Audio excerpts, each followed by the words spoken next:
It should be fairly obvious how For Honor is beneficial to gaming.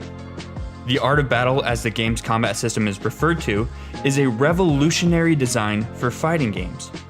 Bringing to the table an entirely new perspective on how combat can be handled is not an easy task to tackle, but the Montreal division of Ubisoft crafted a fighting mechanic that redefines tension and strategy at a base level. The best mechanics in any fighting game is usually forged from the idea of easy to learn, hard to master. This idea presents players with a system that is easily accessible to all. The mechanics so mind-bogglingly simple, just about anyone can pick up a controller and have a go at it. However, it's within the ruthless online matches where you start learning the true ins and outs of the Art of Battle. The system is straightforward, easy to read, and communicated with small indicators floating in front of your selected warrior. Players will use the right analog stick to switch the angle of your weapon, pointing it in one of 3 directions: up, left, and right. By doing this, you determine from what angle you want to attack at and what angle you're currently going to block. If an opponent attacks from a direction you're already pointing, then their attack will automatically be deflected.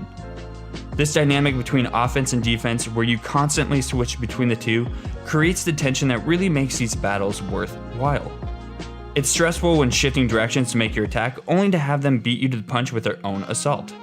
Frantically trying to reposition yourself to block at their angle can be difficult, but it feels so worthwhile when you survive by the skin of your teeth. As I stated earlier, the base of the game is rooted in the idea of studying your opponent, similar to how 2 fencers would initiate a battle. Players read their opponent and figure out what they're capable of.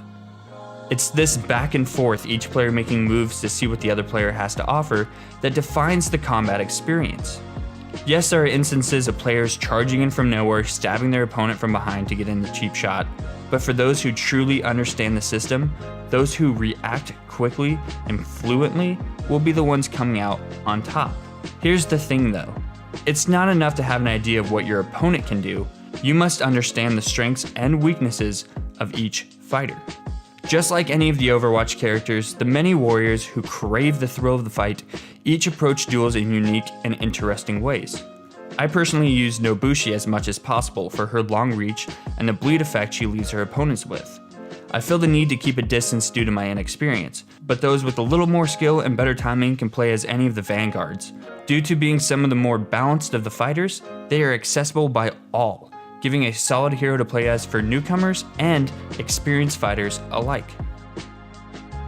There is so much to learn about For Honor's heroes, and when you take into account the other mechanics that add to the experience, such as shoulder bashing, throws, smaller enemies, and 2-on-1 fights, there is so much to learn and study. I can see how starting as a newcomer can be stressful, especially against the likes of the game's seasoned veterans, but just like most online games, those who dedicate their time and truly want to recognize the game's potential will find a thorough and well-designed fighting game they will battle in for many years to come. Taking into account the strong attachment rate to For Honor and the fact the game was just released on Xbox Games with Gold, For Honor's Art of Battle will be a mechanic that we are likely going to see more of. It would be safe to assume that we're going to get a sequel for For Honor. Honestly, why wouldn't we? But this mechanic I can guarantee is going to be copied by many games to come. It may take a while for developers to recreate this tenseful dynamic between warriors. However, just like Dark Souls, no other game will do it as well as the original. There is a sense of ownership that For Honor has with the Art of Battle. Although its many systems can be expanded on in a variety of ways, what they have is nothing short of great. Gamers, if they haven't already, will come to appreciate what For Honor has to offer. Me personally, I've only scratched the surface, getting the basic mechanics down and slowly learning each hero's strengths and weaknesses. My one gripe, and something most people in this industry can agree with, the amount of microtransactions is disappointing. And by sectioning off your player base by locking fighters off by a paywall, you've created a foundation that feels skewed and lacks the true depth that games like Overwatch captures gracefully. I can't experience your game to the fullest if I can't afford to buy the characters that you should have given me in the first place. But that's a conversation for an Update 101. Until then, thanks for watching, and we hope to catch you in our newest installments of The Benefits to Gaming. If you want to support our channel, then please like this video and subscribe with notifications on so you can be posted on all future video updates.